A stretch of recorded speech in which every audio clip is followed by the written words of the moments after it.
Hi, this is Joe again with another review.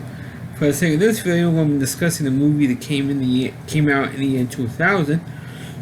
Excuse me. And that is the movie Hallow Man, starring Kevin Bacon and Elizabeth Shue. Of course, this film is like a modern retelling of the Invisible Man story, even though it's completely varied compared to what the original Invisible Man story was back. The original Invisible Man movie came out way back in 1933, about 67 years before this film. And there was a couple of other different versions of the Invisible Man. There's like Memoirs of the Invisible Man, and there's one with starred Steve Martin. And I think there was the Memoirs of the Invisible Man, and there was the Invisible Woman, the Invisible Man Returns, Abbott Costello Meet the Invisible Man. So there was several various remakes or sequels of the Invisible Man film. Of course, this one is just a modern retelling of it, and it has absolutely no references at all to the previous Invisible Man movies which I just mentioned. Now, of course, this movie stars Kevin Bacon as a scientist who was making animals invisible, and it actually made the formula to bring back to be visible.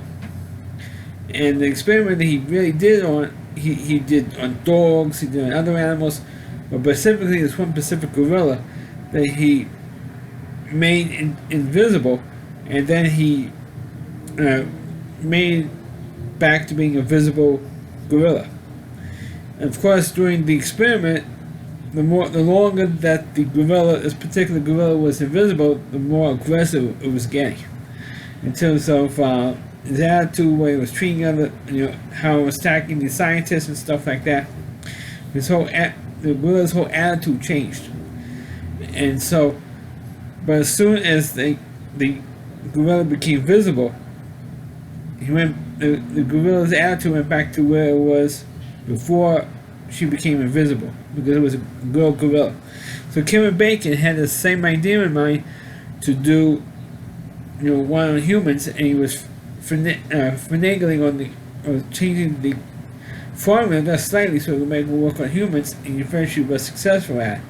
So at first, he was doing this in the lab with other colleagues and with the military involved, and he said, let's do it. At first they were reluctant, they wouldn't sign off on doing on human training, because they didn't know how a human would react to being invisible. It could act the same way, or even worse than the gorilla did. So, but they said, what the hell, let's do this thing anyway. And so of course he does do it and becomes invisible, and of course he became very aggressive and doing all kinds of crazy stuff, and which I am going to get into, starting with, of course, his former lover and colleague, and current colleague, Elizabeth Shue. Of course, Elizabeth Shue was famous for being in the original Karate Kid movie, Revenge of Babysitting, and of course, Demon in Las Vegas. And the reason I mentioned that particular film, because of her performance in Leaving Las Vegas, Elizabeth Shue actually got top billing in this movie, and not Kevin Bacon. Kevin Bacon got second billing. If you watch the movie, he was the second actor mentioned in the opening credits of the film. So Elizabeth Shue actually got top billing over Kevin Bacon. I think maybe because of her performance, like I said, the performance of Living Las Vegas, and I think she was nominated for an Academy Award, didn't win, for her performance in that film. And she was hot. I mean, she was smoking hot, and you see her in a bra, which very rarely in her movies you really see her showing off her body. And she does in this movie. You see her midriff. You see like I said, you see her in a bra in her underwear. While having sex with her current boyfriend, which Kevin Bacon was ticked off over. And of course, the reason why I mentioned that little subplot is because when Kevin Bacon does become invisible, he kills him, because he was doing the nasty with Elizabeth Shue's character. And of course, when he was invisible, he even flirts with Elizabeth Shue's character. Said, "Hey, how about would you like to have sex with someone who's an invisible guy?" And she kind of blows him off, and then goes back to her current lover and having sex with. She rather have sex with the other guy instead of Kevin Bacon. So of course Kevin Bacon gets annoyed over that stuff, and of course, in this movie you do have a rape scene in this movie, and I should put a warning at this point. This part is not for kids, so if any kids are watching this movie, you can just cut this off. I have to give out this warnings now because of YouTube's new standards now, so I have to give this warning out. So anyway, because there's a next door neighbor that Kevin Bacon could look, open up his window and look at the next building or the next apartment across the way, and sees this smoking hot woman across the way, and you do see her naked in this movie. I wish it was Elizabeth Shue naked, and then Elizabeth Shue was hotter than this girl is. Anyway, he goes over to her apartment, gets in there.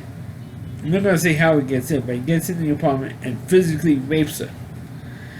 And it is a pretty graphic scene because you rarely see a rape scene from the rapist's point of view. You always see it from the rape victim's point of view and not the rapist's point of view. And that's what happens here. And the first time I watched this movie, what is the second time I watched this film? But the first time I watched it was when it originally came out on DVD. Back in like 2000, 2001, in 2001, when it came out, I thought that it was such a great point of view perspective that I thought that I was raping the girl, even though of course I wasn't. But the point of, because you're doing with a point of view shot from Kevin Bacon's point of view, and so it's like you are raping the girl instead of Kevin Bacon raping the girl. That's how graphic and how great of a perspective that was in that film. So after that, now he really starts getting nuts because Kevin Bacon was constantly breaking out of the lab to do all this crazy stuff. Rape the neighbor and beat people up. And of course, he also does kill. And I should mention that William Devane, of course, from Knots Landing and the Bad News Bears and Brady Training film. Kevin Bacon kills him. I'm not going to say how he kills him, but the special effects were really, really, really terrific in this film. I think it was not. I'm not sure if it won the Oscar for the effects, but I think it was definitely nominated for the special effects, and it was terrific. I mean, it's definitely real high-tech stuff. And the special effects, and of course the action, later on, is what makes the movie work. Because later on, after he kills this general, and they find out that this general, William Devane's character gets killed, they eventually realize that Kevin Bacon is the one is breaking out and doing all this stuff, and he's being infected. So they have to try to outsmart him and try and get him back to normal. And they did it once, and the formula didn't work. It was like only partially viewed, and then he went back to being invisible, and they eventually had it out, and and Kevin Bacon was killing all the other scientists one by one, until eventually there was Elizabeth Shue and Elizabeth Shue's lover with only two left, and they barely escaped from their lives. And I'm going to say how they got out of the lab, or how they were able to defeat Kevin Bacon. But it's really dramatic, and it's really a great action sequences towards the end of this movie. I thought it was really, really terrific.